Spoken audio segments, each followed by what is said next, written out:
మరొకసారి మన ప్రభువైన యేసుక్రీస్తు నామములో మీకు అందరికీ వందనాలు సమర్పిస్తున్నాను. మానవుడు భూమి మీద బ్రతికినంతకాలం క్రైస్తవుడు అవ్వాల్సినటువంటి పరిస్థితి ఉంది. అయినా క్రైస్తవులైన తర్వాత క్రైస్తవులైన వాళ్ళు లోక సంబంధులుగా ఉండటానికి అవకాశం లేదు. ఎలా ఉండకూడదు? లోక సంబంధులుగా ఉండటానికి అవకాశం లేదు. కాబట్టి ఒకవేళ లోక సంబంధులైతే, క్రైస్తవులు లోక సంబంధులైతే ఏంటి పరిస్థితి మనం చదువుతాం. 1 యోహాను పత్రికలో 2వ అధ్యాయం 15 నుండి 17 వచనాలను చదివినప్పుడు, 1 యోహాను పత్రిక 2వ అధ్యాయం 15 నుండి 17 వచనాలను మనం చదివినప్పుడు, ఈ లోకమునైనను లోకములో ఉన్న వాటినైనను ప్రేమింపకుడి. ఎవడైనను లోకమును ప్రేమించిన యెడల తండ్రి ప్రేమ వానిలో ఉండదు. లోకములో ఉన్నదంతయు అనగా శరీరాశయు, నేత్రాశయు, జీవపు డంబమును తండ్రి వలన పుట్టినవి కావు. అవి లోక సంబంధమైనవి. లోకమును దాని ఆశయు గతించిపోవచ్చున్నవి గాని దేవుని చిత్తమును జరిగించువాడు నిరంతరమును నిలుచును. కాబట్టి లోకమునైనను లోకములో ఉన్న వాటినైనను ప్రేమింపకుడి.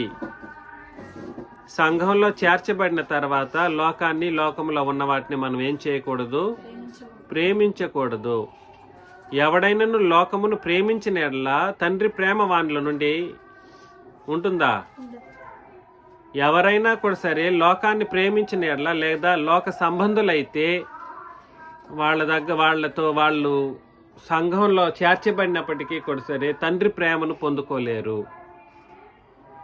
కాబట్టి లోకంలో ఉండడం లేదా లోక సంబంధం అవ్వడం అని అంటే ఏమిటో 16వ వచనంలో తేటగా చెప్పేశాడు. ఏమిటి?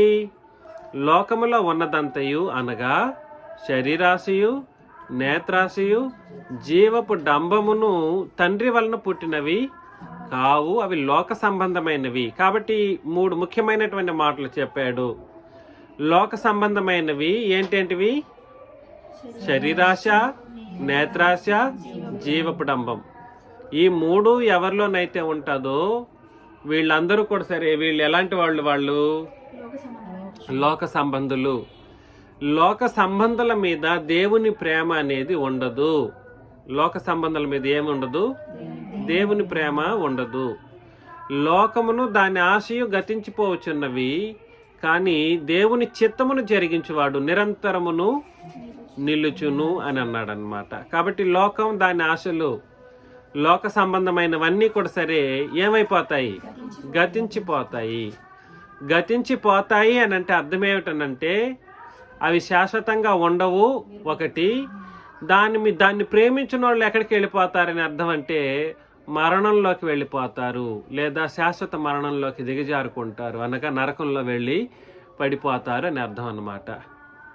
అయితే దేవుని చిత్తాన్ని బట్టి ఎవరైతే భూమి మీద బ్రతకడానికి ఇష్టం వస్తారో, లేదా దేవుని ప్రేమను ఎవరైతే పొందుకున్నారో వాళ్ళు ఎలా ఉంటారు? నిరంతరము నిలుస్తారు. దయచేసి ఈ విషయాన్ని గుర్తించండి. కాబట్టి లోకంలో ఉన్న వారి వల్లే మనం ఉండడానికి అవకాశము లేదు. లోక సంబంధులుగా బ్రతకటానికి అవకాశం లేదు. లోకంలో శరీరాశ ఉంది, నేత్రాశ ఉంది, జీవపు డంబాలు ఉన్నాయి. అవి తండ్రి పుట్టించినవి కావు. శరీరాశ, నేత్రాశ, జీవపు డంబం అనే మాటలు మనం ఇంకెప్పుడైనా ఆలోచన చేస్తాం, కానీ వీటికి సంబంధించిన ముఖ్యమైనటువంటి కొన్ని విషయాలు మాత్రం మనం పరిశీలన చేయడానికైనా ప్రయత్నం చేస్తాం. అయితే దేవుని చిత్తాన్ని మాత్రం మనం ఏం చేయాలి? ఎల్లప్పుడూ జరిగించవలసినటువంటి వారంగా ఉన్నాం. కొరింథీయులకు రాసిన 2వ పత్రికలో 7వ అధ్యాయం 10వ వచనం చదివినప్పుడు, కొరింథీయులకు రాసిన 2వ పత్రిక 7వ అధ్యాయం 10వ వచనం చదివితే, దైవ చిత్తానుసారమైన దుఃఖము రక్షణార్థమైన మారు మనసును కలుగజేయును. దైవ చిత్తానుసారమైన దుఃఖం దైవ చిత్తాన్ని జరిగించేటువంటి వాళ్ళకి దుఃఖం కలుగుతూ ఉంటుంది. దైవ చిత్తాన్ని ఎవరైతే ఇష్టపడి జరిగిస్తూ ఉంటారో వాళ్ళకి ఏమొస్తుంది? దుఃఖం కలుగుతుంది. అది దైవ చిత్తానుసారమైన దుఃఖం కాబట్టి అది ఎక్కడికి దారి తీస్తుంది? రక్షణార్థమైన మారు మనసును కలుగుజేయును. ఈ మారు మనసు దుఃఖమును పుట్టించదు. ఒకవేళ దుఃఖం అని అనిపించినా కూడా సరే ఏడవరు, వీళ్ళు కష్టపడరు, బాధపడరు. అయితే లోక సంబంధమైన దుఃఖము మరణమును కలుగుజేయును. అందుకని ఇంతకుముందు చదివిన వచన భాగంలో కూడా సరే, భూలోకంలో ఉన్నదంతా కొంతకాలమే, అది శాశ్వతమైనది కాదు. కాబట్టి ఆ శాశ్వతమైన దాని మీద ప్రేమను పెంచుకొనేసి దాని ప్రకారం దాని వెనకాల తిరిగేటువంటి వాళ్ళు నశించిపోవుదురని చదివాం కదా. ఎలా నశించిపోతారు? ఈ వచనం ప్రకారము లోక సంబంధమైన దుఃఖము దేన్ని పుట్టిస్తుంది? దేన్ని కలుగజేయను? మరణాన్ని కలుగజేస్తుంది. అందుకే శాశ్వత మరణం. కాబట్టి లోక సంబంధంలో క్రైస్తవులు అయిన తర్వాత దేవుణ్ణి నమ్ముకొని క్రీస్తు యేసునందు విశ్వాసం ఉంచి క్రొత్త నిబంధన ప్రకారం బాప్తిస్మం తీసుకున్నటువంటి మనకు ఏముండకూడదు? లోక సంబంధమైనటువంటి దుఃఖము ఉండకూడదు, లేదా లోక సంబంధమైనటువంటి కార్యాలను మనం చేయటానికి వీల్లేదు. అయితే లోక సంబంధమైన వాటిల్లో కొన్ని అవసరమే, కాదని అన్నీ వద్దని నేను అనను. డబ్బు సంపాదన లోక సంబంధమైనది అయినప్పటికీ డబ్బు లేకపోతే బ్రతుకుతాము మనము? బ్రతకలేం. భోజనం లోక సంబంధమైనదే, భోజనం లేకపోతే మనం ఉంటామా? ఉండలేం. బట్టలు, ఈ భౌతికమైనటువంటి లోక సంబంధమైనవి కొన్ని ఉన్నాయి, అవి వద్దని నేను అనను. ఏ విషయాన్ని ఎలా స్వీకరించాలో అలా మనం స్వీకరించాలి. అన్నీ వద్దని నేను అనట్లేదు, దేవుడు కూడా అలా చెప్పట్లేదు. అర్థమవుతుంది కదండి. అయితే తిమోతికి రాసిన మొదటి పత్రికలో 4వ అధ్యాయం 7 నుండి కొన్ని వచనాలు చదువుతాం. తిమోతికి రాసిన మొదటి పత్రిక 4వ అధ్యాయం 7 నుండి 11 వచనాలను చదివినప్పుడు, అపవిత్రములైన ముసలమ్మ ముచ్చటలను విసర్జించి, దేన్ని? ముసలమ్మ ముచ్చట్లు పక్కన పెట్టాలి. మనోళ్ళు కలుసుకుంటే ఇంకంతే మాటలు, ముసలమ్మ ముచ్చట్లు ఎక్కువైపోతూ ఉంటాయి. అవునా? ముసలమ్మ ముచ్చట్లు పక్కన పెట్టాలి, విసర్జించాలి. దేవభక్తి విషయంలో నీకు నీవే సాధకం చేసుకొనుము. శరీర సంబంధమైన సాధకం కొంచెం మట్టుకే ప్రయోజనకరమగును. ఏ సంబంధం అది? ఒక మాట గుర్తుపెట్టుకోండి, ప్రకృతి సంబంధం అన్నా, శరీర సంబంధము అని అన్నా, లోక సంబంధం అని అన్నా ఒకటేనండి. ఏంటండి? ప్రకృతి సంబంధం, శరీర సంబంధం, లోక సంబంధమైనవి అన్నా ఒకటే. ఇక్కడ ఏమంటున్నాడంటే, శరీర సంబంధమైన సాధకం కొంచెం మట్టుకే ప్రయోజనకరమగును. కాబట్టి శరీర సంబంధమైన సాధకం అని అంటే చాలా ఎగ్జాంపుల్స్ మనం ఇవ్వచ్చు. ఇంతకుముందు చూసాను చూడండి. ఏంటిది? శరీరానికి అవసరమైనటువంటి వాటి కొరకు మనం పడే కష్టాలు ఉన్నాయి చూడండి. అవి కొంచెం వరకు మనం భూమి మీద బ్రతికినంత వరకు ఉపయోగకరమే, ప్రయోజనకరమే. చదువు వద్దంటారా? ఇప్పుడు నేను చదవలేదనుకోండి, నేను ఇప్పుడు బోధ ఎలా చేయగలను? చదువు ప్రకృతి సంబంధమైనది, దైవ సంబంధమైనది కాదు. అది కొంత మట్టుకే మనకు. ఎందుకు? బైబిల్ చదవడం కొరకు, లేదా దేవుని యొక్క గ్రంథాన్ని, లేదా క్రొత్త నిబంధన చట్టాలను అర్థం చేసుకోవటం కొరకు చదువు అవసరం వచ్చిందా లేదండి? అవసరం. అందుకని కొంతవరకు ప్రయోజనకరం అవుతుంది. అర్థమవుతుందా? చదువు అవసరం, అది శరీర సంబంధమైనది. భోజనం శరీర సంబంధమైనది అవసరం. డబ్బు శరీర సంబంధమైనది అవసరం.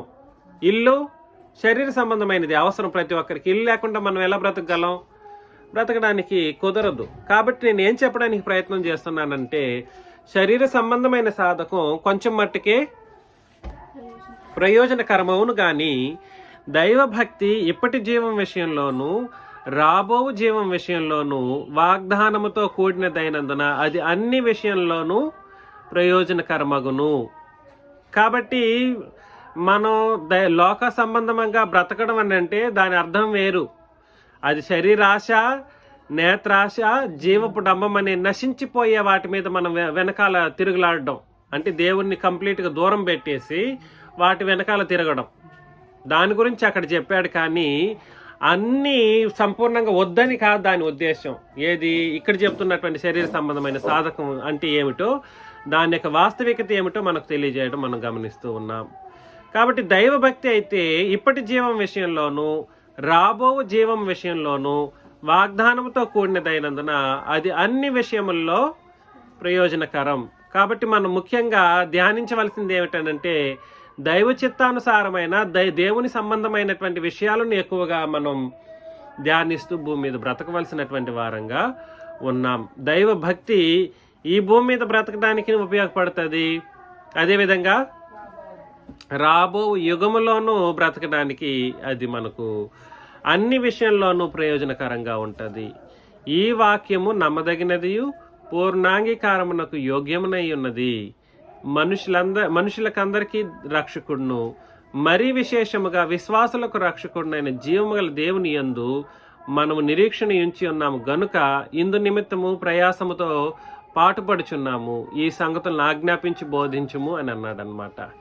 కాబట్టి శరీర సంబంధమైన సాధకాల గురించి ఎక్కువగా మనం పట్టించుకుంటూ ఉంటే ఇంకా దైవ కార్యక్రమాలను, దైవ భక్తి విషయంలో మనం ఎప్పుడు నిమగ్నులై బ్రతకగలం చెప్పండి చూద్దాం. ఎప్పటికీ మనకు ఉండేటువంటి 24 గంటల్లో మన భూమి మీద బ్రతకడం కొరకే అన్ని కార్యాలు చేస్తూ ఉన్నాం, అన్ని ఇబ్బందులు పడుతూ ఉన్నాం, అన్ని సంగతులు చేస్తూ ఉంటే దైవభక్తి విషయంలో అది రాబో లోకానికి నేను నడిపించే దాని విషయంలో నీ యొక్క జాగ్రత్తలు ఎంత మాత్రం ఉంటూ ఉన్నాయి. లోక సంబంధమైన దాని వైపు తిరిగితే నాశనం అని అంటున్నాడు. దైవ సంబంధమైనటువంటి వాటి వైపు తిరిగితేనంట ఇప్పటి జీవం విషయంలోనూ రాబో జీవం విషయంలోనూ వాగ్దానాన్ని ఇచ్చేశాడు దేవుడు. నీకు పరలోకం ఇస్తాను అని దైవ సంబంధమైనటువంటి కార్యాల్లో నువ్వు దృష్టి ఉంచాలి అని చెప్పేసి అంటూ ఉన్నప్పుడు ఆ వాక్యము, ఈ వాక్యము నమ్మకమైనది, నమ్మదగినది, పూర్ణాంగీకారమునకు యోగ్యమనై ఉన్నది. కాబట్టి దీన్ని నమ్మాలి. దీన్ని మన పూర్ణ అంగీకారంతో కార్యాలు జరిగించవలసినటువంటి పరిస్థితులు ఉన్నాయి. అది మన ప్రభువైన క్రీస్తు యేసు వచ్చినప్పుడు జీవం గల దేవుని యందు మనం నిరీక్షణ ఉంచున్నాం గనక మనం భూమి మీద ప్రయాసతో బ్రతికినప్పటికీ, దుఃఖంతో బ్రతికినప్పటికీ మనం ఎక్కడికి వెళ్ళిపోతామంటే మన రక్షకుడు మనల్ని రక్షించి పరలోకానికి తీసుకెళ్లేంత పరిస్థితులను మనకు తీసుకొస్తుంది అన్నమాట.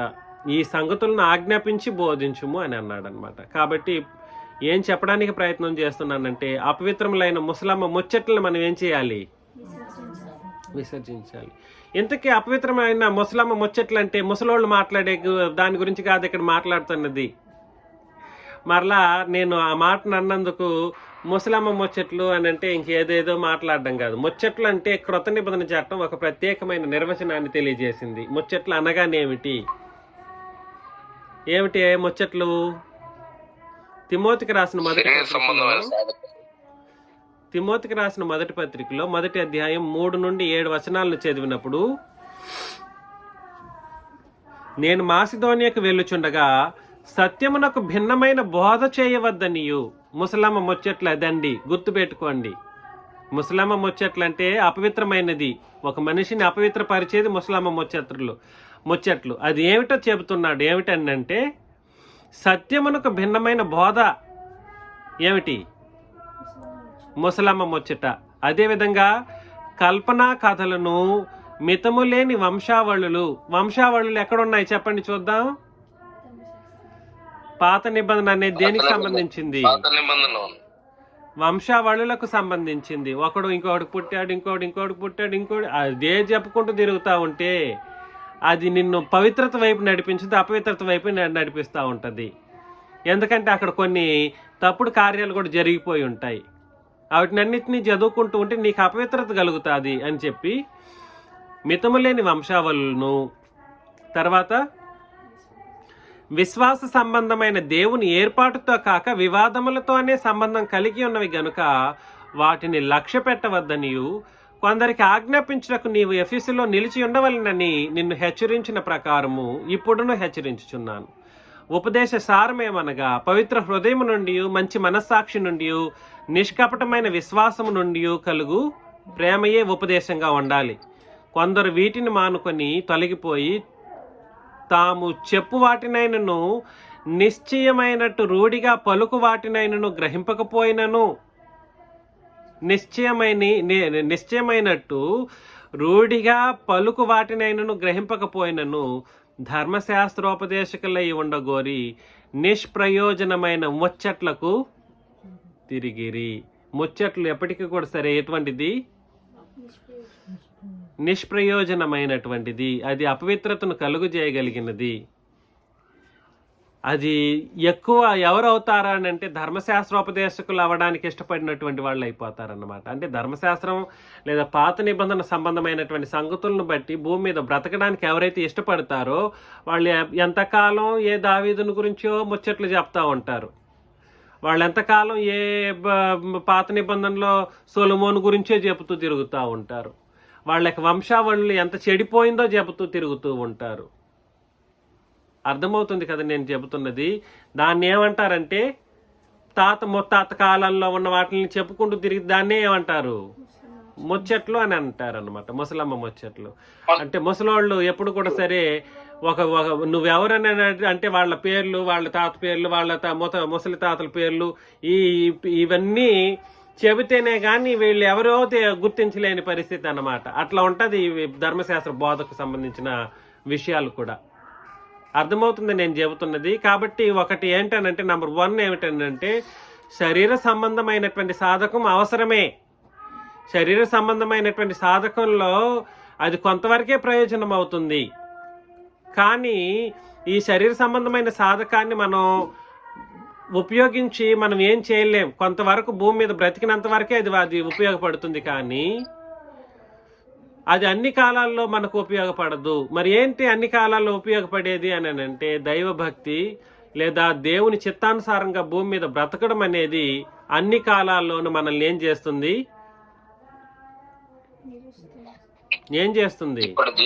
లోక సంబంధులుగా నిలబెట్టకుండా నిన్ను రక్షిస్తుంది. మనం లోక సంబంధంగా ఉండము. ఆ విషయానికి వస్తే ధర్మశాస్త్రం కూడా సరే శరీర సంబంధం ఆత్మ సంబంధమైనదే అయినప్పటికీ దాంట్లో ఉన్నటువంటి పరిస్థితులను మనం పరిశీలన చేసినప్పుడు అది దేనితో ముడిపడి ఉంది? ఎక్కువగా కల్పనా కథలకును, వంశావళులకును, మితములు లేని వంశావళులకును ఏంటండి విశ్వాస సంబంధమైనటువంటి దేవుని ఏర్పాటుతో కాక వివాదములతోనే అది ముడిపడి ఉంది. కాబట్టి దాన్ని సహితం మనం పక్కన పెట్టవలసినటువంటి పరిస్థితులు ఉన్నాయి. పాయింట్ 1 ఏమిటంటే లోక సంబంధమైనటువంటి విధానంలో బ్రతకడం అంటే ఏమిటంటే ముచ్చట్లకు తిరగడం. ముచ్చట్లకు మనం తిరగడానికి లేదు. ముచ్చట్లు అంటే ఏమిటి? ధర్మశాస్త్ర సంబంధమైనటువంటి ముచ్చట్లను పక్కన పెట్టి అది శరీర సంబంధమైనటువంటి సాధకాలను కూడా సరే దాని మీదనే ఎక్కువగా మనం దృష్టి ఉంచకుండా దైవభక్తి విషయాన్ని మనం ఎల్లప్పుడూ ఆలోచన చేస్తూ భూమి మీద బ్రతికితే మనం ఎటువంటి వాళ్ళం కాము అని అంటే లోక సంబంధులము కాము. పాయింట్ 1 అది. పాయింట్ 1 ఏమిటి? ధర్మశాస్త్ర సంబంధమైనటువంటి ముచ్చట్లు పక్కన పెట్టి విసర్జించి దైవభక్తి విషయంలో మనల్ని మనమే సాధకం చేసుకుంటూ భూమి మీద బ్రతికితే మనకు రాబో యుగంలోనూ మనం ఏ విధంగా ఉంటాము?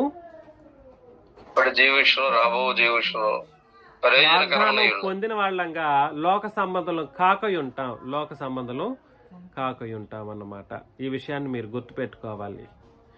అదేవిధంగా లోక సంబంధమైనటువంటి మూల పాఠాలు మనం పక్కన పెట్టాలి. దేన్ని పక్కన పెట్టాలి? లోక సంబంధమైన మూల పాఠాలను పక్కన పెట్టాలి.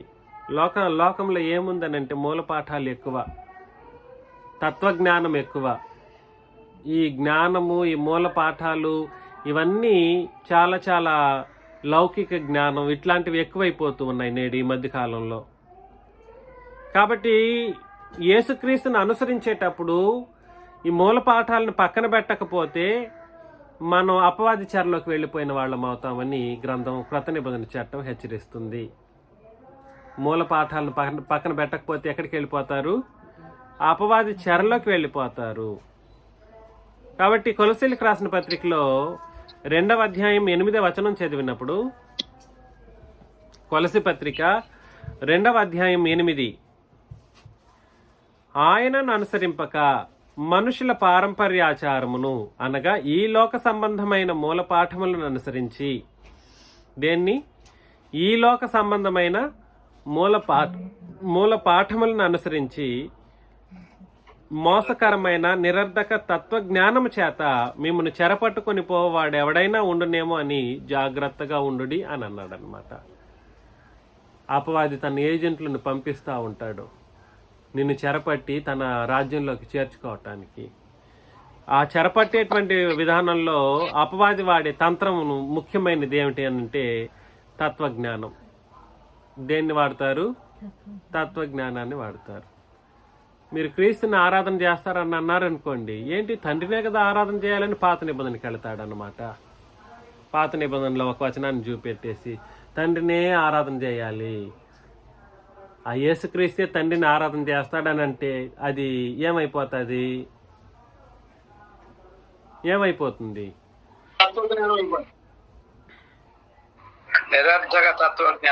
దేవుడు ఒక్కడే అని ఉంది కదా. దేవుడు ఒక్కడే. తత్వం అని అంటే ఈ 1-2లతో కూడినది, లెక్కలతో కూడినది.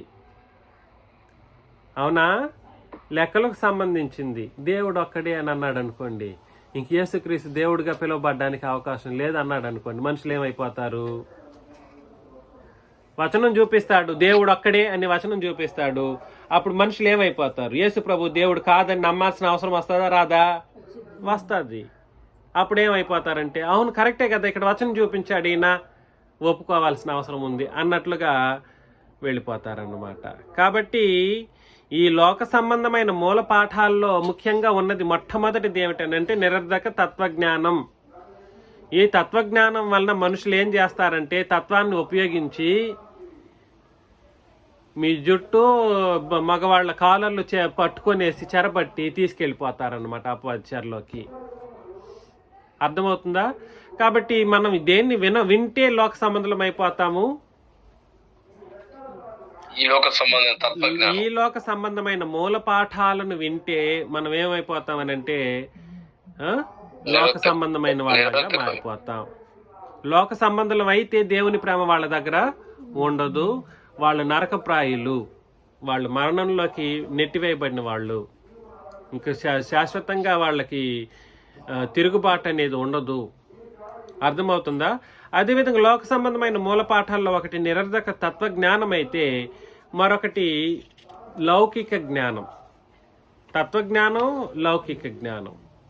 తత్వజ్ఞానం అనేది 1-2లకు సంబంధించింది అయితే, గణిత శాస్త్రానికి సంబంధించింది లేదా లాజికల్ బేస్డ్ బోధలకు సంబంధించింది అయితే, లౌకిక జ్ఞానం అనేది రెండవది. అదేమిటో కాదు, వాక్చాతుర్యంతోనూ జ్ఞానాతిశయంతోనూ బోధ చేయటం. వాక్చాతుర్యం, వాళ్ళ వాక్చాతుర్యాన్ని ఎదిరించలేం, అలా ఉంటుంది పరిస్థితి. ఎలా ఉంటుంది? వాక్చాతుర్యంతో బోధిస్తూ ఉంటారు. చాలామంది ఇప్పుడు చేసే అనేక బోధకులు వచ్చిన వాళ్ళందరూ వాక్చాతుర్యంతో బోధించుకుంటూ వెళ్ళిపోతూ ఉంటారన్నమాట. వీళ్ళు తత్వం కూడా వాడరు.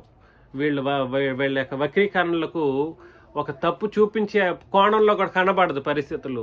దాంట్లోకి మనుషులు ఏమైపోతారంటే అలాంటి బోధలు వినడం ద్వారా లౌకికమైనటువంటి జ్ఞానాన్ని నేర్చుకొని లోక సంబంధులైపోతారు.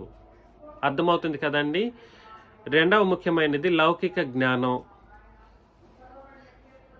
మూల పాఠాల్లో ఒకటి ఏమిటి? లోకం యొక్క మూల పాఠాల్లో మొదటిది ఏమిటి? మొదటిది నిరర్ధక తత్వజ్ఞానం. రెండవది ఏమిటంటే లౌకిక జ్ఞానము. లౌకిక జ్ఞానం. కొరింథీయులకు రాసిన మొదటి పత్రిక 2వ అధ్యాయంలో, ఆ 2వ అధ్యాయం మొత్తం చదవాలి వాస్తవానికి. కొరింథీయులకు రాసిన మొదటి పత్రిక 2వ అధ్యాయం మనం చదివినట్లయితే, సహోదరులారా, నేను మీ యొద్దకు వచ్చినప్పుడు వాక్చాతుర్యంతో కానీ జ్ఞానాతిశయంతో కానీ దేవుని మర్మమును మీకు ప్రకటించుచు వచ్చిన వాడును కాను. కాబట్టి దేవుని యొక్క వాక్యాన్ని బోధిస్తున్నప్పుడు ఏవేవి వాడకూడదండి? వాక్చాతుర్యాలు వాడకూడదురా నాయనలారా అని అంటే, వాక్చాతుర్యం లేకుండా ఎట్లా బోధిస్తావు అంటారనమాట. వాక్చాతుర్యం లేకుండా బోధించలేము అని అంటూ ఉంటారు. కాబట్టి వాక్చాతుర్యంతో కానీ జ్ఞానాతిశయంతో కానీ దేవుని మర్మమును మీకు ప్రకటించుచు వచ్చిన వాడిని కాను. నేను యేసుక్రీస్తును అనగా సిలువ వేయబడిన యేసుక్రీస్తును తప్ప మరి దేనిని మీ మధ్య ఎరుగుకుందునని నిశ్చయించుకుంటుని. కాబట్టి యేసుక్రీస్తును నేర్చుకోవటానికి ఏ యేసుక్రీస్తుని నేర్చుకోవాలి మనుషులు? నువ్వు నేర్చుకున్న యేసుక్రీస్తు ఎవరు? సిలువబడిన యేసుక్రీస్తా లేదంటే సిలువకు ముందున్న యేసుక్రీస్తా? కాబట్టి పౌలు గారి నిశ్చయం ఏమిటనంటే, ఆయన యొక్క నిర్ణయం ఏమిటంటే, ఎప్పుడైనా సరే నేను వాక్చాతుర్యాన్ని లోక జ్ఞానాన్ని నేను పక్కన పెట్టేది. అతనికి ఉన్న లోక జ్ఞానం ఎవరికి లేదు వాస్తవానికి. పౌలు గారికి ఉన్న లోక జ్ఞానం అప్పుడే మాస్టర్స్ చదివి ఫిలాసఫికల్ స్టడీస్ చదివిన వాడు, అంతటి గొప్ప బోధకుడైనటువంటి అంత గొప్ప వ్యక్తి అయినప్పటికీ కూడా సరే వాక్చాతుర్యాన్ని పక్కన పెట్టాడు, జ్ఞానాతిశయాన్ని పక్కన పెట్టాడు. నేర్చుకున్నది ఒకటే ఒక ఆయన ఎవరు అని అంటే పాత నిబంధన యేసుక్రీస్తు కూడా కాదు, సిలువ వేయబడిన యేసుక్రీస్తుని ఎరిగాడు. మరియు బలహీనతతోనూ భయముతోనూ ఎంతో వణుకుతోనూ మీ యొద్ద ఉంటిని. మీ విశ్వాసము మనుషుల జ్ఞానమును ఆధారం చేసుకొనక. ఏ జ్ఞానం అది? మనుషుల జ్ఞానమును ఆధారం చేసుకొనక దేవుని శక్తిని ఆధారం చేసుకొని ఉండవలనని నేను మాట్లాడినను సువార్త ప్రకటించినను జ్ఞానయుక్తమైన తీయని మాటలను వినియోగించక పరిశుద్ధాత్మయు దేవుని శక్తియు కనపరిచి దృష్టాంతములనే వినియోగించుతుంది. కాబట్టి ఈయన వినియోగించింది జ్ఞానయుక్తమైన తీయని మాటలు, వాక్చాతుర్యాలు, ఇవన్నీ మూల పాఠాలు అన్నమాట. ఎలా మాట్లాడాలో ట్రైన్ అప్ అవుతూ ఉంటారు కొంతమంది మనుషులు. ఎవరిని ఎలా ట్యాప్ చేయాలో వీళ్ళు ట్రైనింగ్ తీసుకుంటూ ఉంటారన్నమాట. అలా బోధించకూడదు, అలాగే నేర్చుకోకూడదు. 6వ వచనంలో పరిపూర్ణులైన వారి మధ్య జ్ఞానమును బోధించుచున్నాను, అది ఈ లోక జ్ఞానము కాదు. ఏ జ్ఞానం కాదు? కాబట్టి మనుషులు ఎప్పుడు లోక సంబంధులు అయిపోతారంటే దేవుని యొక్క వాక్యానికి ఈ లోక జ్ఞానాన్ని అప్లై చేసి బోధిస్తూ ఉంటారు. అది మహాపాపం. దేవుని యొక్క వాక్యానికి ఏం కలపకూడదు. ఈ మనుష్య జ్ఞానం కానీ లేదా లోక జ్ఞానాన్ని కానీ కలపకూడదు. అది నిరర్ధకులైపోవచ్చున్న ఈ లోకాధికారుల జ్ఞానమును కాదు, కానీ దేవుని జ్ఞానము మర్మమైనట్టుగా బోధించుచున్నాం. దేవుని జ్ఞానం అంట మర్మముగా ఉంచబడిందంట. ఎప్పటి వరకు? అపోస్తలులు బోధించేంత వరకు దైవ జ్ఞానం ఎలా ఉంచబడింది? ఇప్పుడు మీకు అర్థమవుతుందా నేను చెప్పడానికి ప్రయత్నం చేస్తున్నది? కాబట్టి లోక జ్ఞానం అనేది వేరు, దైవ జ్ఞానం అనేది వేరు. దైవ జ్ఞానం అనే ఆలోచన చేసినప్పుడు బైబిల్లోనే కూడా సరే 66 పుస్తకాల్లో దైవ జ్ఞానం అనేది బయలుపరచబడలేదు. దైవ జ్ఞానం మర్మముగా ఉంచబడింది, అది మేం బోధించుచున్నాం. ఈ జ్ఞానం మరుగై ఉండెను అని అన్నాడు. చూసారా? ఈ జ్ఞానం ఎలా ఉంచబడింది? దేవుని జ్ఞానము మరుగై ఉండెను. జగదోత్పత్తికి ముందుగానే దీనిని దేవుడు మన మహిమ నిమిత్తం, అంటే సంఘంలో వాళ్ళ యొక్క మహిమ నిమిత్తం దేవుని యొక్క జ్ఞానం అనేది మన మహిమ నిమిత్తం ఏం చేశాడంటే దేవుడు ఏం చేశాడు? నియమించి దాన్ని మరుగు చేసి పెట్టేశాడు.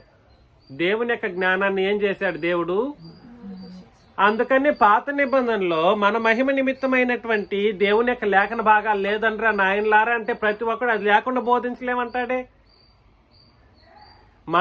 మన మహిమ నిమిత్తం కావలసినటువంటి దేవుని యొక్క లేఖన భాగాలు ఎక్కడున్నాయి? ఎప్పటి నుండి మరుగుగా ఉంచబడింది? జగదోత్పత్తికి ముందు నుండే, అంటే అనాది నుండి అనగా నిత్యత్వం నుండే అపోస్తులు ప్రకటించేంత వరకు ఎలా ఉంచబడింది? మరుగుగా చేయబడి మర్మముగా ఉంచబడి, సంఘం ఎప్పుడైతే ఏర్పాటు చేయబడిందో ఆ సంఘంలో ఉన్న వాళ్ళందరూ మహిమపరచబడేటువంటి విధానంలో మనకు సంబంధించినటువంటి బోధ అనేది ఉంచబడింది, నియమించబడింది. దాన్ని మనుషులు అర్థం చేసుకోలేకపోతున్నారు. 8వ వచనం చాలా ఇంపార్టెంట్. అది లోకాధికారులలో ఎవనికిని తెలియదు. ఇక్కడ చెబుతున్న లోకాధికారులు ఎవరో కాదు, యేసు ప్రభువుని హింసించిన లోకాధికారులు. రాసుకోవచ్చు, యేసు ప్రభువుని హింసించిన లోకాధికారులు వాళ్ళు. అందుకనే అది వారికి తెలిసి ఉండిన ఎడ్ల మహిమా స్వరూపియకు ప్రభువును సిలువ వేయకపోయిందరు. కాబట్టి లోకాధికారులకు క్రొత్త నిబంధన సంగతులు తెలుసా? తెలియదు. ఎందుకనంటే అది మర్మముగా ఉంచబడింది. దయచేసి గుర్తించండి, ఈ వ్యత్యాసాన్ని అర్థం చేసుకోలేకపోతున్నారు. జ్ఞానం అని అంటారు. పాత నిబంధనలో మనకు సంబంధించిన జ్ఞానం ఎలా ఉంచబడింది? మరుగుపరచబడింది, మర్మముగా ఉంచబడింది. అది లోకాధికారులకు తెలియదు. యేసు ప్రభు ఉన్నప్పుడు ఉన్నటువంటి లోకాధికారులు కూడా తెలియదు. ఒకవేళ తెలిసి ఉండుంటే వాళ్ళు ఏం చేసి ఉండరు? యేసు ప్రభువుని సిలువ వేసి ఉండరు. ఇందును గూర్చి దేవుడు తన్ను ప్రేమించే వారి కొరకు ఏవి సిద్ధపరిచినో అవి కంటికి కనబడలేదు. చూసారా? అంటే సంఘములో ఉన్న వాళ్ళ కొరకు దేవుడు ఏర్పాటు చేసిన నిబంధన బోధ ఏదైతే ఉందో అది లోక సంబంధమైనది కాదు. అది లోకాధికారులకు అందనటువంటి ఒక బోధ. అది అద్భుతమైనటువంటి విధానంలో నేర్చుకోవలసినటువంటి బోధ. అది అపోస్తలులకు మాత్రమే బయలుపరచబడడం ద్వారా సంఘంలో వాళ్ళు ఏర్పాటు అయిపోయినప్పుడు వాళ్ళకి మాత్రమే, వాళ్ళ మహిమ నిమిత్తమే ఏర్పాటు చేయబడినటువంటి బోధ అది. వాళ్ళని దేవుడు ప్రేమించి దేవుణ్ణి ప్రేమించే వాళ్ళు వారి కొరకు ఏవి సిద్ధపరిచిన అవి మానవ కంటికి కనబడలేదు, చెవికి వినబడలేదు, మనుష్య హృదయమునకు గోచరము కూడా కాలేదు అని వ్రాయబడి ఉన్నది. కాబట్టి మన యొక్క నిబంధన జ్ఞానం అనేటువంటి బోధ ఏదైతే ఉందో, ఈ మహాజ్ఞాన బోధ, క్రొత్త నిబంధన బోధ ధర్మశాస్త్ర కాలంలో ఉందా? లేనే లేదు. మనకు మాత్రమే అది అక్కడ ఉన్న వాళ్ళకి అది కంటికి కనబడలేదు, చెవికి వినబడలేదు, మనిషి హృదయాలకు కూడా సరే గోచరము కాలేదని వ్రాయబడి ఉన్నది. మనకైతే అంటే సంఘంలో ఉన్న వాళ్ళకైతే దేవుడు వాటిని తన ఆత్మ వలన బయలుపరిచి ఉన్నాడు. ఆత్మ అన్నిటినీ దేవుని మర్మములను కూడా పరిశోధించుచున్నాడు. ఒక మనుషుని సంగతులు అతనిలోనున్న మనుష్యాత్మకే గాని మనుషుల్లో మరి ఎవనికి తెలియను. అలాగే దేవుని సంగతులు దేవుని ఆత్మకే గాని మరి ఎవనికి తెలియవు. దేవుని వలన మనకు దయచేయబడిన వాటిని తెలుసుకున్నట్టుకై మనం లౌకిక ఆత్మను కాక దేవుని యొద్ద నుండి వచ్చు ఆత్మను పొంది ఉన్నాం. కాబట్టి మనం పొందుకున్న ఆత్మ లోక సంబంధమైన ఆత్మనా? కాదండి. మనం పొందుకున్నటువంటి ఆత్మ కూడా సరే దేవుని యొక్క ఆత్మ ద్వారా మనం పొందుకున్నాం. మనుష్య జ్ఞానము నేర్పు మాటలతో గాక ఆత్మ సంబంధమైన సంగతులను ఆత్మ సంబంధమైన సంగతులతోనే సరిచూచుచు ఆత్మ నేర్పు మాటలతో వీటిని గూర్చే మేము బోధించుచున్నాం అని అన్నాడు అనమాట. కాబట్టి అపోస్తలులు పాత నిబంధన సంగతులను కలిపారు అని అంటే నేనేమనాలి? వాళ్ళు కలపలేదు. వాళ్ళు ఆత్మ సంబంధమైన సంగతులు అందులో ఏదైనా ఉంటే అది పరిశుద్ధాత్ముడు చెప్పడం ద్వారాను, పరిశుద్ధాత్ముడు వీళ్ళకి ఏ క్రొత్త నిబంధన సంగతులను బయలుపరచడం ద్వారా వాళ్ళు ఏం చేశారంటే ఆత్మ సంబంధమైన సంగతులతో సరిచూచి వాళ్ళు ఏం చేశారు? మనకు బోధించారు. వీటిని గురించి మేము బోధించుచున్నాం. ప్రకృతి సంబంధి అయిన మనుషుడు దేవుని ఆత్మ విషయాలను అంగీకరింపడు, అవి అతనికి వెర్రితనముగా ఉన్నవి. అవి ఆత్మానుభవం చేతని వివేచింపదగును గనుక అతడు వాటిని గ్రహింపజాలడు. ఆత్మ సంబంధి అయిన వాడు అన్నిటినీ వివేచించును గాని అతడు ఎవని చేతనైనా వివేచించబడడు. ప్రభు మనస్సును ఎరిగి ఆయనకు బోధింపగలవాడెవడు? మనమైతే క్రీస్తు మనస్సును కలిగిన వారము అని అన్నాడనమాట. కాబట్టి నేనేం చెప్పడానికి ప్రయత్నం చేస్తున్నానంటే మనం లౌకిక జ్ఞానం ప్రకారం దేవుని యొక్క సంగతులు నేర్చుకోవటానికి వీలు లేదు. మనుష్య జ్ఞానం ప్రకారం లేదా ప్రకృతి సంబంధమైనటువంటి జ్ఞానం ప్రకారం దైవ కార్యక్రమాలను గుర్తించడానికి కానీ దైవ కార్యక్రమాలను సరిచూచడానికి కానీ అవకాశాలు లేవు. ఆఖరికి ధర్మశాస్త్రాన్ని సైతం మనం పోల్చి మాట్లాడడానికి అవకాశం ఉందా? అది కూడా లేదు. ఎందుకనంటే మనకు సంబంధించిన అనగా క్రొత్త నిబంధన సంబంధమైనటువంటి సంగతులు పాత నిబంధనలు ఎలా ఉంచబడ్డాయి? పాత నిబంధనలోనే కాదు, జగత్తు పునాది వేయబడక మునుపటి నుండి అది ఎలా ఉంచబడింది? మరుగు చేయబడి మన మహిమ నిమిత్తము అపోస్తలుల బోధలో అది పొందుపరచబడి మన కొరకు మాత్రమే స్పెషల్గా అనుగ్రహించబడినటువంటి జ్ఞానాన్ని మరి ఏ ఇతర జ్ఞానంతోనూ మనం కలిపి ఆలోచన చేయటానికి అవకాశము లేదు. కాబట్టి మరలా నేను చెబుతున్నది ఏమిటనంటే, ఒకటి, లోక సంబంధమైన మూలపాఠాల్లో నిరర్ధక తత్వజ్ఞానాన్ని వాడితే మనం అపవాద్యాల్లోకి వెళ్ళిపోతారు. 2, లోక సంబంధమైనటువంటి మూలపాఠాల్లో మనుష్యులు నేర్పు మాటలను కానీ, వాక్చాతుర్యాలు కానీ, లేదా ప్రకృతి సంబంధమైనటువంటి ఆలోచన విధానాలతో కానీ, లేదా లౌకిక జ్ఞానాన్ని బట్టి కానీ దైవ జ్ఞానాన్ని గ్రహించడానికి ప్రయత్నం చేయకూడదు. ఆ మాటకు వస్తే ధర్మశాస్త్రాన్ని సహితం మనం ఏం చేయడానికి అవకాశం లేదు.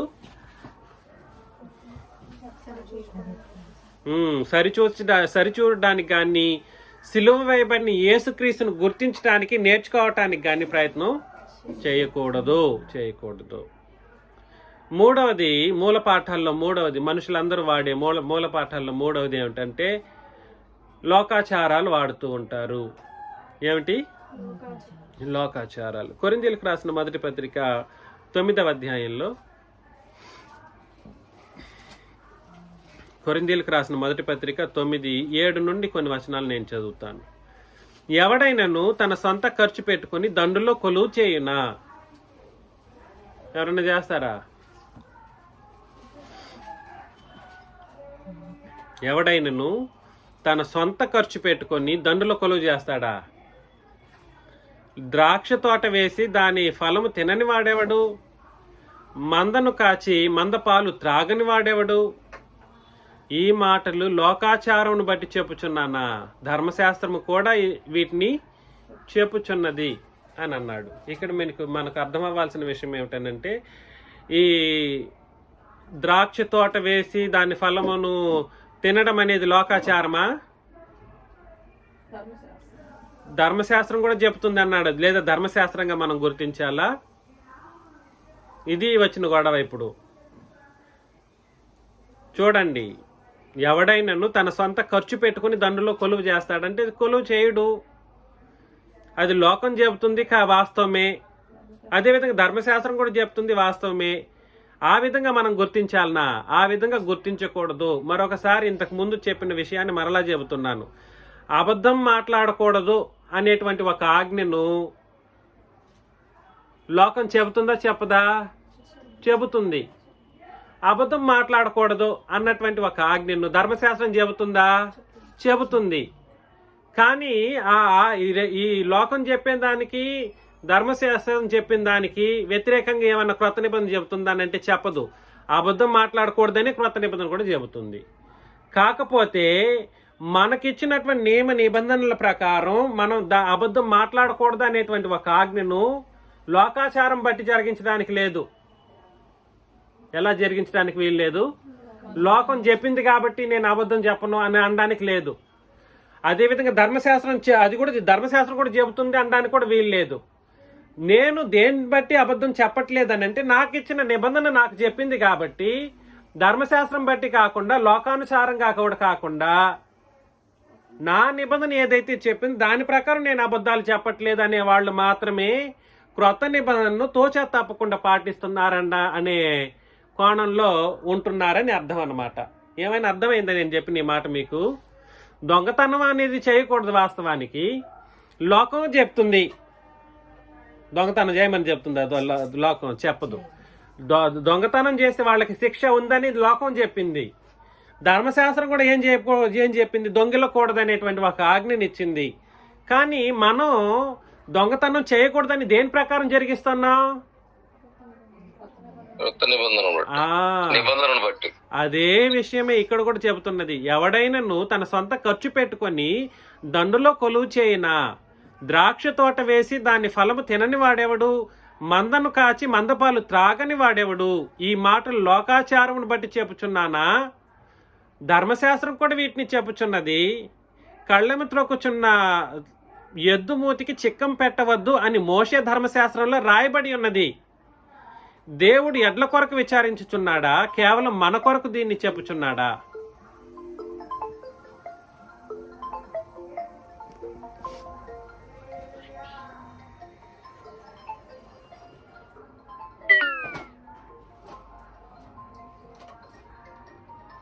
కేవలం మన కొరకు దీన్ని చెప్పుచున్నాడా? అవును, మన కొరకే కదా ఈ మాట వ్రాయబడిను.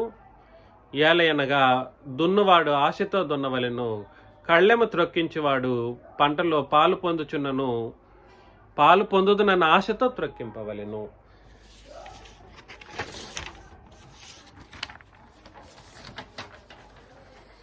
మీ కొరకు ఆత్మ సంబంధమైన మేము విత్తి ఉండగా మీ వల్ల శరీర సంబంధమైన ఫలములు కోసుకొనిట గొప్ప కార్యమా అని అన్నాడు అన్నమాట. నేనేం చెప్పడానికి ప్రయత్నం చేస్తున్నానంటే, లోకాచారం అనేది లోకాచారంగానే చూడాలి. దేన్ని? లోకాచారాన్ని, సామెతలని, ఇట్లాంటి కొన్ని రూల్స్ ఉన్నాయి చూడండి, దాన్ని అక్కడికే పెట్టేసేయాలి. దీన్ని ఎక్కడికి ముడి పెట్టకూడదు? ధర్మశాస్త్రానికి కానీ క్రొత్త నిబంధనకు కానీ దాన్ని ఏం చేయకూడదు? ముడి పెట్టకూడదు. క్రొత్త నిబంధన మనకి ఏం చెప్పిందో దాని ప్రకారమే మనము చేయాలి. అదేవిధంగా ఇక్కడ ఇచ్చే విషయంలో మాట్లాడుతూ, సంఘంలో ఉండేవాళ్ళు, సువార్త చెప్పేటువంటి వాడు, బోధకుడు అనబడినటువంటి వాడు సంఘం వలన, సువార్త వలన బ్రతకవలసినటువంటి పరిస్థితులు ఉన్నాయి. దేని వలన బ్రతకాలి? సువార్త వలన, సంఘం వలన బ్రతకాలి. వాడు సొంత ఖర్చు పెట్టుకొని చేయాల్సినటువంటి పరిస్థితులు ఉండడానికి అవకాశం లేదని అంటున్నాడు. చెయ్యొచ్చు, కానీ ఇక్కడ ఏమంటున్నాడంటే, మీ కొరకు ఆత్మ సంబంధమైన మేము విత్తి ఉండగా మీ వలన శరీర సంబంధమైన ఫలములు కోసుకొనుట గొప్ప కార్యమా? ఇక్కడ శరీర సంబంధమైన ఫలములు అని అంటే నరకప్రాయమైనటువంటిది కాదు. ఇది ధనానికి సంబంధించింది. భూమి మీద ఒక బోధకుడు బ్రతకడానికి సంబంధించిన శరీర ఫలాలు. అర్థం చేసుకోండి. గొప్ప కార్యమా? ఇతరులకు మీ పైన ఈ అధికారములో పాలు కలిగిన ఎడ్ల మాకు ఎక్కువ కలదు కదా. అయితే మేము ఈ అధికారమును వినియోగించుకొనలేదు. క్రీస్తు సువార్తకు ఏ అభ్యంతరమైనను కలుగజేయకుండాటకై అన్నిటినీ సహించుచున్నాము. ఆలయ కృత్యములు జరిగించువారు ఆలయం వలన జీవనము చేయుచున్నారనియు, బలిపీఠమునద్ద కనిపెట్టుకొని ఉండవారు బలిపీఠముతో పాలివారై ఉన్నారనియు మీరు ఎరుగరా? అలాగున సువార్త ప్రకటించువారు సువార్త వలన జీవింపవలనని ప్రభువు నియమించి ఉన్నాడు అని అన్నాడు అనమాట. కాబట్టి వట్టి కానుకలను ఇచ్చేసి ఇంక బ్రతికిపోండి అంటే కూడా కుదరదు. సంఘం అనేది బోధకుని యొక్క బాగోగుల్ని చూడవలసినటువంటి బాధ్యత సంఘానికి ఉంది. కానుకలు వేసేసాం, అయిపోయింది, వందనాలు. ఏంటండి మర్యాదాస్ గారు, కానుకలు వేస్తున్నా, మీ బ్రతుకు మీరు బ్రతుక్కోండి అని చెప్పేస్తే అంతే సంగతి. నేను ఎందుకు ఇలా మాటలు చెప్తున్నానంటే, లోకాచారాన్ని లోకాచారంగానే చూడాలి. కనీసం లోకంలో ఉండేవాళ్లే ఖర్చు పెట్టేవాడు, లోకంలో ఉండేవాడిని దొండలో కొలువు చేసేటువంటి వాడు సొంత ఖర్చు పెట్టుకొని ఎవరు లోకంలో ఉండేవాళ్ళు వాళ్లే చేయనప్పుడు, లోకంలో ధర్మశాస్త్రంలో ఉండేవాళ్ళు ఆలయ కృత్యాలు జరిగించే వాళ్ళు ఎవరు కూడా సరే వాళ్ళు సొంతంగా కష్టపడి పని చేసుకోరు, దాన్ని ఎదురు చూస్తూ కూర్చుంటారు ధర్మశాస్త్ర కాలంలో వాళ్ళు. అట్లాంటిది క్రొత్త నిబంధనకు వచ్చిన తర్వాత మాత్రం ఎందుకు మీరు ఇట్లా ఉంటున్నారు? ఎందుకు ఇలా మీరు ఉంటున్నారు? ఎలా ఉంటున్నారు? బోధకునికి ఇచ్చేటువంటి విషయంలో, బోధకునికి తగినటువంటి విధానంలో సహాయం చేయలేని క్రైస్తవం నేడు తయారైపోతూ ఉంది. ఒకవేళ ఆ బోధకుడు మిగులు పెట్టుకున్నాడు అనుకోండి, దాన్ని చూసి వారవదు, దాన్ని చూసినా వారవదు. అలాంటి పరిస్థితులు నేడు తయారవుతూ ఉంది. మిమ్మల్ని నేను ప్రేమతో హెచ్చరించే విషయం ఏమిటంటే, సువార్త ప్రకటించేవారు సువార్త వలన జీవింపవలనని ప్రభువు యొక్క నియమం అది. మీరు ఎంత ఇస్తున్నారు, ఎంత ఆలోచన చేస్తున్నారో సంఘం పట్ల, సువార్తకుని పట్ల మీరు చేయవలసినటువంటి పరిస్థితులు ఉన్నాయి. లోకాచారాలను తీసుకొచ్చిందులో కలపడానికి వీల్లేదు. మీకు ప్రభువు నియమించిన నియమం మాత్రం మీరు చేయాలి. దండులో వాళ్ళకే ఎవడు సొంత ఖర్చు పెట్టుకుని, దండులో వాళ్ళకే సొంత ఖర్చు పెట్టుకొని ఎవరు, కానీ వీళ్ళు చేసిన పనికి ఏం చేస్తారు? జీతం ఇస్తారా? ఎవరండి? ఇస్తారు. అట్లాంటిది మీరు కూడా ఆలోచన చేయండి అని అంటున్నారన్నమాట. సో నేనేం చెప్పడానికి ప్రయత్నం చేస్తున్నానంటే, 3 ముఖ్యమైనటువంటి సంగతులు లోక సంబంధమైనటువంటి మూలపాఠాల్లో లోకాచారం మనం వాడడానికి వీల్లేదు. మన ప్రభువు నియమం ఏమిటి? సువార్త పని చేసేటువంటి వాడు సువార్త వలన బ్రతకాలి, జీవించాలి, జీవనం కొనసాగించాలి. 2, లోక సంబంధమైనటువంటి జ్ఞానాన్ని మనం పక్కన పెట్టేసేయాలి. ఎప్పుడు దేన్ని నేర్చుకునే విషయంలో? సిలువ వేయబడిన క్రీస్తును నేర్చుకునే విషయంలో లోక సంబంధమైనటువంటి విషయాలను ఏం చేయాలి? పక్కన పెట్టేసేయాలి. అదేవిధంగా మూడవది ఏమిటి? నిరర్ధక తత్వజ్ఞానాన్ని మనం ఏం చేయాలి? పక్కన పెట్టాలి. లేకపోతే అపవాది తన చెరలోకి లాక్కెళ్ళిపోతాడు. ఈ విషయాలను మీరు గుర్తుపెట్టుకోవాలి. అదేవిధంగా దెసలోనికలకు రాసిన పత్రికలో 5వ అధ్యాయం మొదటి 9 వచనాలను చదివినప్పుడు, సహోదరులారా, ఆ కాలములను గూర్చియు ఆ సమయములను గూర్చియు మీకు రాయనక్కర్లేదు. రాత్రి వేళ దొంగ ఎలాగు వచ్చునో అలాగే ప్రభు దినం వచ్చునని మీకు బాగుగా తెలియను. లోకులు నెమ్మదిగా ఉంటారు. లోకలు ఎలా ఉంటారండి? లోకులు వచ్చేసి ప్రశాంతంగా ఉంటారు. వాళ్ళకి ఏ ఇబ్బంది ఉండదు, వాళ్ళకి ఏ దుఃఖము ఉండదు, అన్నీ సులభంగా సంతోషంగా ఉంటుంది. భయం అంటూ ఉండదు. భయమేమీ లేదని చెప్పుకొనిచుండగా గర్భిణీ స్త్రీకి ప్రసవ వేదన వచ్చినట్లు వారికి ఆకస్మికముగా నాశనము తటస్థించును గనుక వారెంత మాత్రమును తప్పించుకొనలేరు. సహోదరులారా, ఆ దినము దొంగవలే మీ మీదికి వచ్చుటకు మీరు చీకటిలో ఉన్నవారు కారు. మీరందరూ వెలుగు సంబంధులను పగటి సంబంధులనై ఉన్నారు. మనం రాత్రి వారము కాము, చీకటి వారము కాము. కాబట్టి లోక సంబంధులు అన్నా, చీకటి వారు అన్నా, తర్వాత రాత్రి సంబంధులు, చీకటి వారు, లోకులు అన్న, లోక సంబంధులు అని అన్న, వీళ్ళందరూ ఇలా ఉంటారు. వాళ్ళకి ఎటువంటి భయం ఉండదు, వాళ్ళు నెమ్మదిగా ఉంటారు, ఏ కష్టము ఉండదు, ఏ అనారోగ్య స్థితిగతులు వాళ్ళకి ఉండవు. ఇంత వయసు అయింది, ఎందుకు నేను ఇంత బాగున్నాను అంటారన్నమాట. నాకు ఏ ఇబ్బంది లేదంటా ఉంటారు. వాళ్ళకి నాకు 80 సంవత్సరాలు, నాకు ఈ రోజు వరకు జ్వరం అనేది నేను ఎరగనంటారు కొంతమంది. అది లోకం చెప్పే మాట. అర్థమవుతుందా? ఇది మీరు గుర్తించాలి. కావున ఇతరుల వల్లే నిద్రపోక మెలకువగా ఉండి మత్తులు కాకయుందం. నిద్రపోవారు రాత్రి వేళ నిద్రపోదురు, మత్తుగా ఉండువారు రాత్రి వేళ మత్తుగా ఉందురు.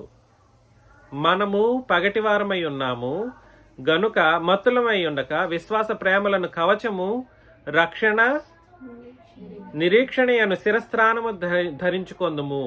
ఎందుకనగా మన ప్రభువైన యేసుక్రీస్తు ద్వారా రక్షణ పొందుటకే దేవుడు మనల్ని నియమించిన గాని ఉగ్రత పాలు అగుటకు నియమించలేదు. కాబట్టి లోకులైతే ఎక్కడికి వెళ్ళిపోతారు? ఉగ్రతలోకి వెళ్ళిపోతారు, నరకంలోకి వెళ్ళిపోతారు. మనమైతే నిత్య రక్షణ. ఇక్కడ చెబుతున్న రక్షణ ఏం రక్షణ అండి? నిత్య రక్షణ. అంటే పరలోకం అనే నిత్య రక్షణలు పొందడానికే మనం నియమించబడ్డామంతా. కాబట్టి లోకుల యొక్క పరిస్థితి ఉగ్రత, సంఘంలో ఉన్న పరిశుద్ధుల యొక్క పరిస్థితి ఎక్కడ? పరలోకము. కాబట్టి లోక సంబంధమైనది ఎప్పటికైనా కూడా సరే డేంజరస్ సిచ్యువేషన్లో నిన్ను నిలబెట్టుతుంది. అదే సంఘానికి సంబంధించినటువంటి క్రొత్త నిబంధన జీవన విధానం అయితే ఎక్కడ నిలబెడుతుంది? మనల్ని పరలోకంలో తీసుకెళ్ళి నిలబడుతుంది. ఈరోజు మనం ఏం నేర్చుకున్నామండి? లోక సంబంధమైన వాటిని మనం పక్కన పెట్టాలి. లోక సంబంధమైనవి ఎంతవరకు ఆలోచన చేయాలో, ఎంతవరకు అవసరమో అంతవరకు దాన్ని వాడుకోవాల్సిన పరిస్థితులు ఉంది. కానీ దాన్నే మన జీవితాంతం దానికి ఎక్కువ ప్రయారిటీ ఇవ్వకూడదు. చదువు లోక సంబంధమైనది అవసరమే, కానీ అది శరీర సంబంధమైన సాధకం కొంచెం మట్టుకే. అది శాశ్వతంగా మనకు ఉపయోగపడదు, మనల్ని పరలోకం నడిపించదు. కాకపోతే బైబిల్ చదవడం అనే ఒక కార్యక్రమం కోసం అది వాడాల్సిన పరిస్థితి ఉంది. కాబట్టి చదువు కొంతవరకే మనకు ప్రయోజనం. కానీ గ్రంథం, క్రొత్త నిబంధన చట్టం మనల్ని ఎక్కడికి తీసుకెళ్తుంది? పరలోకంలోకి తీసుకెళ్తుంది. లోక సంబంధమైన మనుషులు ఎలా ఉంటారంటే వాళ్ళకి భయము, భక్తి ఇట్లాంటిది ఏమీ ఉండదు. వాళ్ళు నెమ్మదిగా ఉంటారు. అదేవిధంగా లోకంలో ఉండేటువంటి మనుషులు ఎలా ఉంటారు? లోకాచారాలను పాటిస్తారు, లౌకిక జ్ఞానాన్ని ఉపయోగిస్తూ ఉంటారు. లోకాచారులు తత్వజ్ఞానాన్ని ఉపయోగిస్తూ ఉంటారు. దానివలన అపాదిచారులోను మరణంలోనూ వాళ్ళు లాక్కెళ్ళబడతారు. వాళ్ళు పరిశుద్ధతలో నిలబడలేరు, చీకటి వాళ్ళు. అయితే మనం ఎట్లాంటి వాళ్ళము? పగటి వారం. మనం దేవుని యొక్క సంగతులను క్రొత్త నిబంధన ప్రకారమే ఎరగడానికి ఇష్టపడినటువంటి ప్రజలు. అర్థమవుతుంది కదండి? ఇలా ఉండాలని. అలా ఉండి మనం ఎక్కడికి వెళ్ళిపోవాలి? క్రీస్తు ద్వారా శాశ్వత రక్షణ పొందుకొని పరలోకానికి వెళ్ళాలని నన్ను నేను హెచ్చరించుకుంటూ మిమ్మల్ని హెచ్చరిస్తూ ముగిస్తున్నాను. మీకు అందరికీ క్రీస్తు నామములో వందనాలు.